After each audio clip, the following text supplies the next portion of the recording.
নমস্কার বন্ধুরা, রান্নার রেসিপির নতুন পর্বে সবাইকে স্বাগত। আজকে আমি একটা চাইনিজ রেসিপি আপনাদের সঙ্গে শেয়ার করব।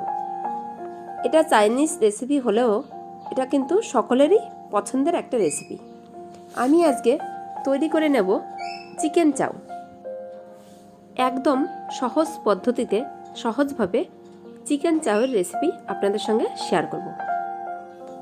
ভিডিওটা প্রথম থেকে শেষ পর্যন্ত দেখার অনুরোধ রইল।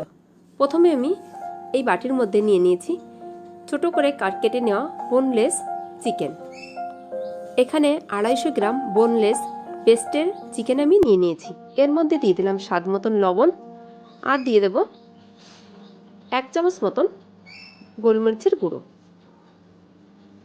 লবণ আর গোলমরিচের গুঁড়ো দিয়ে এর মধ্যে দিয়ে দিচ্ছি 1 চামচ মতন ভিনিগার। ভিনেগারের পরিবর্তে আপনারা লেবুর রসও ব্যবহার করতে পারেন। আর দিয়ে দিচ্ছি 1 চামচ মতন ডার্ক সয়া সস। সব উপকরণ দিয়ে ভালো করে চিকেনটাকে মেখে নেব।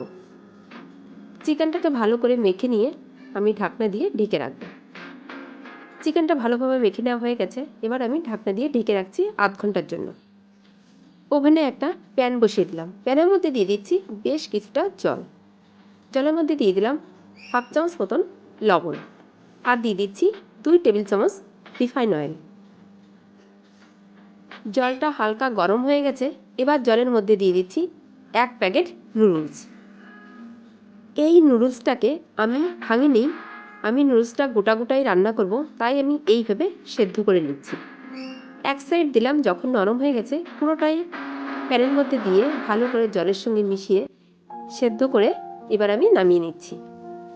আপনারা চাইলে এই নুডলসটাকে ভেঙে ছোট করেও রান্না করতে পারেন। সবগুলো চাও আমি জল থেকে তুলে নিলাম। এদিকে একটা প্যান বসিয়ে দিলাম। প্যানের মধ্যে দিয়ে দিলাম বেশ কিছুটা রিফাইন অয়েল। এর মধ্যে দিয়ে দিচ্ছি মাঝারি সাইজের 2টো পেঁয়াজ কুচি। পেঁয়াজটাকে আমি 1-1.5 মিনিট ভালোভাবে একটু ভেজে নিয়ে তারপর আমি এর মধ্যে চিকেনের টুকরোগুলোকে দিয়ে দেবো। আপনারা চাইলে চিকেনের টুকরোগুলো আগে তেলে ভেজে তুলে নিয়ে তারপর সবজির সঙ্গে মিশিয়ে নিতে পারেন। পেঁয়াজটা আমার 2 মিনিট ভাজা হয়ে গেছে। এবার আমি মেখে রাখা চিকেনের টুকরোগুলোকে দিয়ে দিলাম। চিকেনের টুকরোগুলোকে দিয়ে ভালো করে পেঁয়াজের সঙ্গে ভেজে নিচ্ছি। আমি একেবারেই সহজ পদ্ধতিতে চিকেন চাউ রেসিপি আপনাদের সঙ্গে শেয়ার করছি। এইভাবে যদি দেখে আপনারা তৈরি করেন, পারফেক্ট চিকেন চাউয়ের রেসিপি আপনারাও তৈরি করে নিতে পারবেন। 2-3 মিনিট চিকেনটাকে ভেজে নিয়ে এবার এর মধ্যে কিছুটা বিনস আর কিছুটা পরিমাণ গাজর দিয়ে দিলাম। বিনসটাকে আমি একটু ছোট করে কেটে নিয়েছিলাম, আর গাজরটাকে একটু লম্বা লম্বা করে কেটে নিয়েছিলাম। বিনস আর গাজরটাকে দিয়ে ভালো করে চিকেন আর পেঁয়াজের সঙ্গে নেড়ে মিশিয়ে নিলাম। এবার এর মধ্যে দিয়ে দিচ্ছি 1 কাপ মতন বাঁধাকপি কুচি আর 1 কাপ মতন ক্যাপসিকাম কুচি। বাঁধাকপি আর ক্যাপসিকামটাকে চিকেনের সঙ্গে ভালোভাবে মিশিয়ে নিচ্ছি। এখানে আমি গ্রিন ক্যাপসিকাম ব্যবহার করেছি। আপনারা চাইলে রেড বেল পেপার বা ইয়েলো বেল পেপারও ব্যবহার করতে পারেন। ভালো করে বাঁধাকপি আর ক্যাপসিকামটাকে চিকেনের সঙ্গে নেড়ে মিশিয়ে নিলাম। এবার 4-5 মিনিট সময় ধরে চিকেনটাকে সবজির সঙ্গে ভালো করে ভেজে নেব। এবার এর মধ্যে দিয়ে দেব পরিমাণ মতন লবণ, আর দিয়ে দেবো 1 চামচ মতন চিনি। যেহেতু রেস্টুরেন্টের চাউতে কিন্তু আজিনামোটোর ব্যবহার করে, সেখানে আমি আজিনামোটোর না ব্যবহার করে তাই আমি 1 চামচ চিনি ব্যবহার করলাম। আপনারা চাইলে চিনিটাকে স্কিপও করতে পারেন। এরপর দিয়ে দেবো একটা ডিম ভালো করে ফেটিয়ে চিকেন আর সবজির মধ্যে ঢেলে দিলাম। আমি এখানে একটা ডিমই ব্যবহার করলাম, আপনারা চাইলে আরও একটা ডিম ব্যবহার করতে পারেন। আর দিয়ে দিলাম 10-12টা কাঁচা লঙ্কা কুচি। ঝালটা আপনাদের ইচ্ছা মতন দেবেন। আমি এখানে লঙ্কার পরিমাণ একটু বেশি ব্যবহার করছি। আপনারা চাইলে এর থেকে কম পরিমাণে লঙ্কা দিয়েও চিকেন চাউলটাকে তৈরি করে নিতে পারেন। এবার এর মধ্যে দিয়ে দিচ্ছি 3 টেবিল চামচ টমেটো কেচাপ বা টমেটো সস। টমেটো সসটাকে দিয়ে আবারও চিকেন আর সবজির সঙ্গে মিশিয়ে নিলাম। আমি এর মধ্যে পরে একটু গোলমরিচের গুঁড়ো ব্যবহার করব। আপনারা যদি ঝাল কম পছন্দ করেন তাহলে কাঁচা লঙ্কার পরিমাণ একটু কমিয়ে দিয়ে একটু গোলমরিচের গুঁড়ো ব্যবহার করবেন।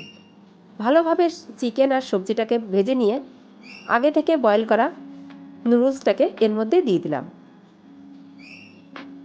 এবার ভালো করে সবজি, চিকেন আর নুডলসটাকে একসঙ্গে মিশিয়ে নেব। আমার চ্যানেলে নতুন বন্ধু হলে চ্যানেলটাকে সাবস্ক্রাইব করার অনুরোধ করুন। পাশে থাকা বেল আইকনটিকেও ক্লিক করে দেবেন। যখনই আমার চ্যানেলে নতুন কোনো ভিডিও আপলোড করব, সবার আগে নোটিফিকেশন পৌঁছে যাবে আপনার কাছে। এইভাবে কিছুক্ষণ নাড়াচাড়া করে নিয়ে এবার প্যানটাকে ধরে আমি একটু উল্টে পাল্টে দিচ্ছি। হাত দিয়েই ঝেঁকে ঝেঁকে একটু উল্টে পাল্টে নিচ্ছি। দেখে নিশ্চয়ই আপনারা বুঝতে পেরেছেন। এইভাবে করে নিলে নুডলসটা একদম ঘাটবে না আর পারফেক্টভাবে রোটেট হয়ে যাবে। এর মধ্যে দিয়ে দিচ্ছি 1 চামচ মতন গোলমরিচের গুঁড়ো।